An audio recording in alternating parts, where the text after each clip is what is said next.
টাকাটা ওদের পে করার কথা ছিল সেটা কবে দেবে? আশীর্বাদ শেষ হয়ে গেলে? যত সব।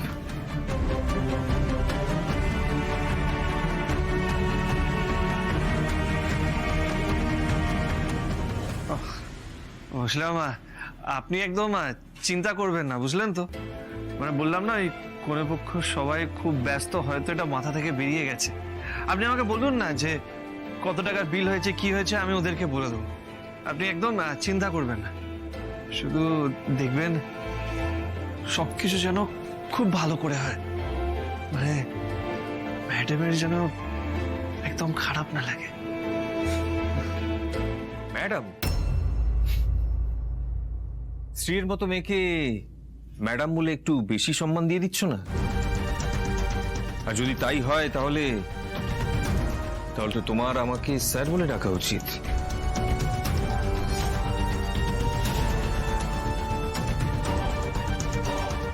আপনাকে স্যার বলবো না ষাঁড় বলবো সেটা এখনো বুঝতে পারছি না।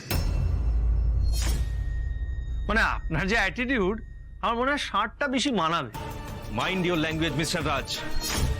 তুমি স্ত্রীর বন্ধু, কিন্তু এখন অব্দি আমার কেউ নও। আর তুমি তুমি একটা ওই গ্যারেজ খুলে কিছু টাকা কামিয়ে ভাবছো বিশাল কিছু হয়ে গেছো। হ্যাঁ, ভুলে যেও না তুমি কার সাথে দাঁড়িয়ে এখানে কথা বলছো। আপনিও ভুলে যাবেন না, আমি কিন্তু এখন স্ত্রীর পরিবারের একজন। আর আপনার থেকে একটু সম্মান আর আতিথেয়তা আশা তো আমি করতেই পারি, তাই না? আতিথেয়তা আমার নয়, উল্টে আমাকেই মেয়ের বাড়ির তরফ থেকে করা উচিত। ওদের অনেক সৌভাগ্য যে ওরা আমার মতো একজন জামাই পাচ্ছে।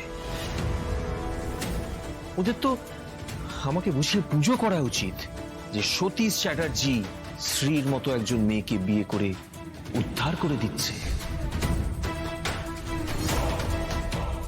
ওনাদের এতটা অপমান করলেন আপনি, কিন্তু আমিও যে মুখ বুঝে সহ্য করে চলে যাব না সতীশ।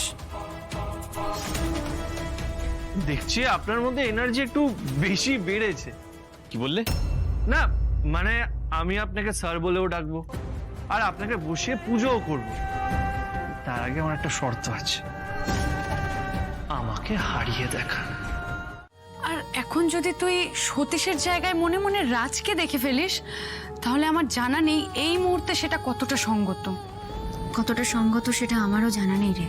বলতে পারিস আমি কিছুই বুঝতে পারছি না এসব কি হচ্ছে, কেন হচ্ছে। তবে একটা বিষয় আমি পরিষ্কার হয়েছি, এই জিনিসটা সত্যি ভালো হয়েছে। আমার মনের ভেতরে যে সত্যিটা লুকিয়ে ছিল সেটা বেরিয়ে এলো।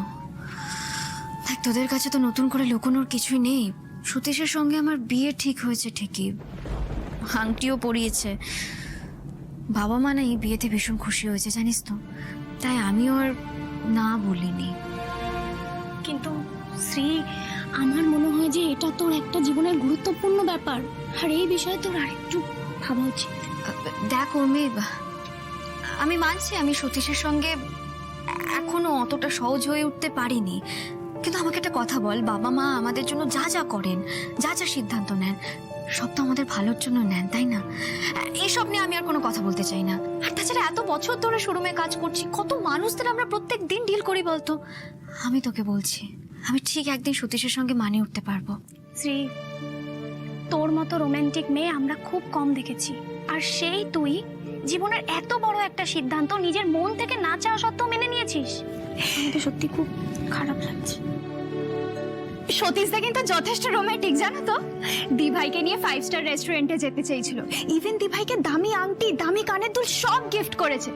আমার তো মনে হয় দিভাই সতীশদার সাথে খুব ভালো থাকবে।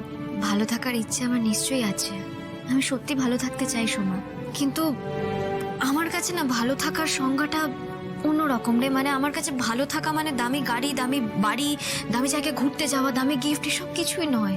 আমার কাছে না ভালো থাকার সংজ্ঞাটা আলাদা রে। ভালো থাকা মানে একে অপরকে বোঝা, দুজন দুজনের বন্ধু হয়ে ওঠা, দুজন দুজনকে রেসপেক্ট করা, এই সব কিছু আমার কাছে ভীষণ ইম্পর্ট্যান্ট। রাজের মতো একটা বিন্দাস টাইপের মানুষের সাথে হয়তো সেই সম্পর্কটা তোর তৈরি হতে পারতো। একটা কথা কি জানিস, রাজের মধ্যে কিন্তু একটা ব্যাপার রয়েছে, ঠিক সেই ব্যাপারের জন্য আমরা দেখ এত সহজে এত কম সময় কি ভালো বন্ধু হয়ে উঠেছি। মানে যখনই আমার মন খারাপ থাকে, আমি কোনো কারণে কষ্ট পেয়ে থাকি, উনি না হঠাৎ করে আসেন, এসে আমার মনটা একেবারে চনমনে করে দেন। আমার তো মনে হয় আমার দুঃখ কষ্ট সবকিছু দূর করার, আমার প্রত্যেকটা দুশ্চিন্তা দূর করার প্রত্যেকটা টোটকা ওনার কাছে রয়েছে। ঠিক যেইভাবে নতুন গাড়ি কেনার আগে মানুষটা টেস্ট ড্রাইভ নেয়, ঠিক সেইভাবে সতীশ বাবুর সাথে ডেটে যাওয়ার আগে আপনার একটা টেস্ট ড্রাইভ নিয়ে নেওয়া উচিত। আমার কিছু টাকা বাকি রেখেছে ওরা, আজকের এই কাজটা কমপ্লিট করলে তবেই বাকি টাকাটা দেবে। আমাকে তাই যেতেই হবে বাবা। আমি জানি না আমার কপালে পরে কি আছে, কিন্তু অন্তত এই কথাটা ভেবে আমি মন থেকে শান্তি পাবো যে আমার বিয়ের টাকা জোগাড়ের জন্য আমি আমার বাবা মাকে কষ্ট পেতে দিইনি। মা, বেরোলাম, বাবা আসছে। সময় এলাম রে। সাবধানে যাবি মা, চেষ্টা করিস তাড়াতাড়ি ফিরে আসতে। হ্যাঁ, সাবধানে। এসে গেছি কাকিমা। রাজ, তুমি হ্যাঁ, খুব ভালো করেছো এসেছো। আরে আসবো না মানে, আজকে আশীর্বাদের দিন, আমি ভাবলাম আমি যাই, যদি কোনো হেল্প লাগে। আসলে আমি তো এখন এই বাড়ির ছেলের মতো। না না, তুমি খুব ভালো কাজ করেছো, চলে এসছো। তুমি হেল্প করলে সত্যি আমাদের ভালোই হয়। না মানে, এই, শ্রী ম্যাডাম কোথায়? আর বলো না, দেখো আজকের দিনেও ও কাজে বেরিয়ে গেল। আজকের দিনে উনি কাজে গেছেন? আজ তো ওনার আশীর্বাদ। আমি এক্ষুনি শোরুম যাচ্ছি, গিয়ে ওনাকে আমি নিয়ে আসছি। আরে রাজ রাজ রাজ, বাবা বাবা বাবা, ও শোরুমে যায়নি তো, একটা অন্য জায়গায় গেছে কাজে।